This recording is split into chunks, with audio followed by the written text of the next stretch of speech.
자, 다음은 매주 금요일마다 오른 순서죠. 지역신문 소개입니다. 오늘도 네 곳의 지역신문 준비되어 있는데요. 하나씩 소개해드리겠습니다. 먼저 부산인데요.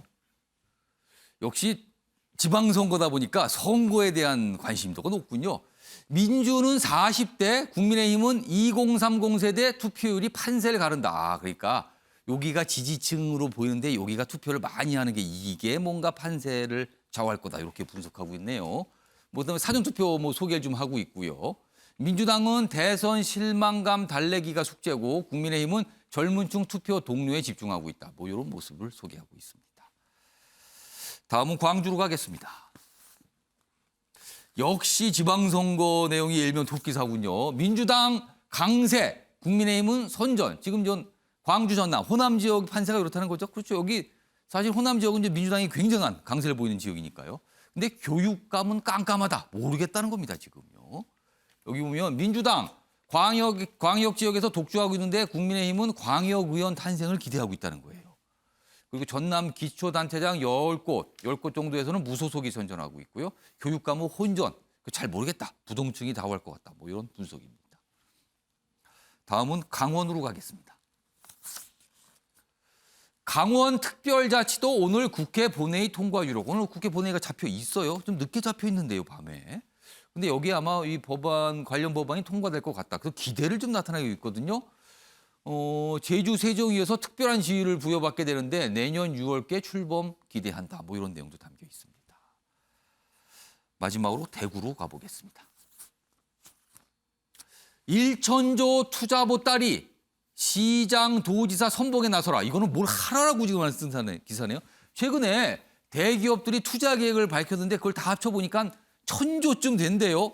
자, 근데 이게 구체적으로 지금 어느 지역으로 갈지 어디에 투자할지 이런 게 아직은 불투명하다는 거잖아요. 명확하지 않으니까 지금 영남 지역, 대구 경북 지역의 시장 도지사에 나서서 그거를 이른바 쉽게 말하면 돈을 따오라는 거예요. 투자 지역으로. 대구 경북 원팀 세일즈 미래 먹거리 경제틀 혁신한다. 대기업 유치에 사활을 걸어라. 이렇게 뭔가를 얘기하는 기사입니다. 지금 대구 지역에서는 이게 가장 큰 관심사로 떠올랐다. 이런 기사입니다. 자, 다음 주제 역시 좀 준비되어 있는데요. 키워드 보시죠.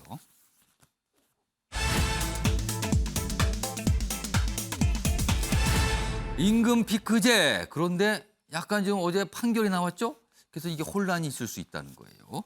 기사 두 가지 준비되어 있습니다. 소개해드리죠. 자, 보상 조치 없는 임금 피크제는 위법이다. 대법원의 판결이에요. 이게 1심, 2심에서 이제 최종 확정이 된 건데 임금은 삭감했는데 정년 연장이나 업무가 줄어드는 게 없으면 이거는 문제다. 그땐 차별이다. 이렇게 판결한 겁니다. 55세 이상 별도 임금 체제 하던 한 공공기관 연구원인데요. 직원이 소송을 내서 1심, 2심위에서 대법원도 승소했다는 거예요. 근데 사업장별로 적용되는 고령자 임금 피크제 위법성 여부 판단 기준을 제시했다는 의미가 있다는 겁니다. 다음 보겠습니다. 근데 반응을 좀 담고 있죠. 다음은요. 혼선 커진 임금 피크제 재개 이렇게 하면 관련된 줄 소송 이어질 것 같다. 이런 거죠. 근데 기업별로 지금 적용 현황 여러 가지 상황이 좀 다르다는 거예요. 근데 판결도 일부라고만 했지만 이게 노사 간의 어떤 대립이 될 수도 있고 소송이 계속 이어질 수 있다. 이런 겁니다. 이 얘기 좀 해보죠. 자, 김승원 의원님, 먼저 판사 출신이니까 아마 이거 좀 눈여겨보셨을 것 같아요. 일단 판결의 취지는 뭐고요? 그리고 이미 이게 판결 나왔잖아요. 근데 이미 과거에 임금 피크제 적용 받으신 분들이 있는데 이분들에 대한 소급 적용은 어떻게 되는지 이 두 가지 좀 설명해 주시죠. 네, 이번 대법원 판결은 정년의 연장 없이 어느 일정 나이가 되면 임금은 깎이면서 또 동시에 업무는 그대로 유지되거나 더 업무의 강도가 높아지는 경우에 임금을 깎은 것은 부당하지 않느냐 그런 원고 측에 손을 들어준 판결로 그럼 반대해서 해석하면 정년이 좀 줄어들고 업무가 줄어들면 괜찮다는 뜻이 되는 겁니까? 그거는? 그거에 대한 판단은 없지만 합리적인 기준을 이번에 대법원에서 제기를 했는데요. 어떤 조건을 제시했다는 거네요. 예, 그렇습니다. 그러면. 그래서 정년이 연장되면서 임금이 줄어드는 사건에 대한 판결은 아직 안 나왔습니다. 그래서 그거에 대한 판결은 기다려봐야 될 텐데 마치 저희 2010년 전후에 있었던 그 통상임금 산입 범위에 대한 그 정말 수많은 소송이 있었고 예. 대법원 확정 판결에 나오기까지 거의 10년이 걸렸는데요. 예. 이 점에 대해서는 빨리 우리 윤석열 대통령 정부가 서로 이제 여야 그러네요. 노사 이거는 뭔가 좀 정리를 좀 할 필요가 있네요. 사회적 타협을 좀 해야 될 예. 그런 시급한 이슈가 아닌가 싶습니다. 소급 적용 문제는 어떻습니까? 소급 적용 문제는 이번 대법원 판결에 의하면 그럼 그와 비슷한 조건에서 임금이 깎인 분들은 예. 다 소송을 제기할 수 있을 이미 것으로 그런 게 다 지나가서 보입니다. 정년까지 맞으신 분들도 소송을 제기할 가능성이 있는 거예요, 그러면? 예, 그렇습니다. 예, 그렇게 보입니다. 예. 그러니까 재계가 지금 이거 줄소송 걱정이다 이런 반응이 나오는 거군요. 네, 네.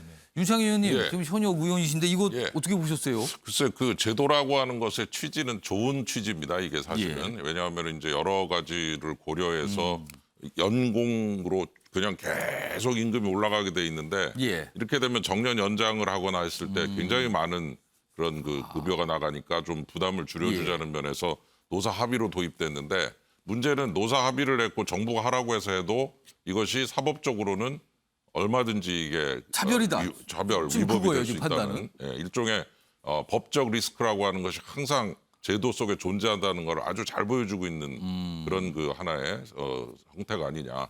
그렇다면 우리가 제도라는 것을 그냥 합의해서 도입만 예. 하면 되는 게 아니라 그 이외에 어떤 다른 요소는 없는지 면밀하게 살펴야 되고 예. 정부가 이런 거 도입하고 노사 합의할 때는 아주 정교하게 좀 봐야 되는데 한두 개만 말씀드리면 예. 모든 임금 피크제를 무효로 본 건 아니고 예.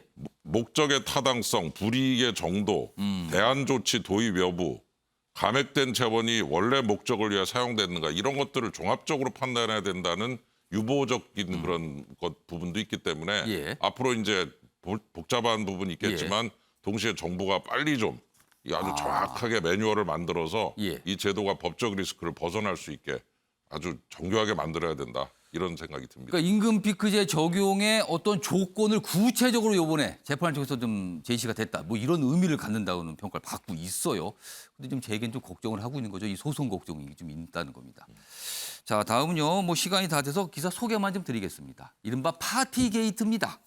영국 총리 지금 굉장히 정치적으로 어려워졌어요. 코로나 봉쇄 속에 이게 몇 년 지난 건데 뒤늦게 알려졌죠. 영국 총리실 난장판 술파티였다는 게 증거가 속속 아주 구체적으로. 여기 보면 존슨 총리가 지난해 11월 송별에서 술잔을 들고 막 노는 모습이 또 공개가 된 거예요. 난리가 났습니다, 영국이요. 근데 이 문제는 거짓말한 거 아니냐라는 거죠. 제대로 설명 안 하고. 이게 더 논란이 되고 있습니다. 이른바 파티 게이트입니다. 파티 게이트. 자, 아침의 매일경제 오늘은 여기서 마무리하겠습니다. 시청해 주신 여러분 고맙습니다.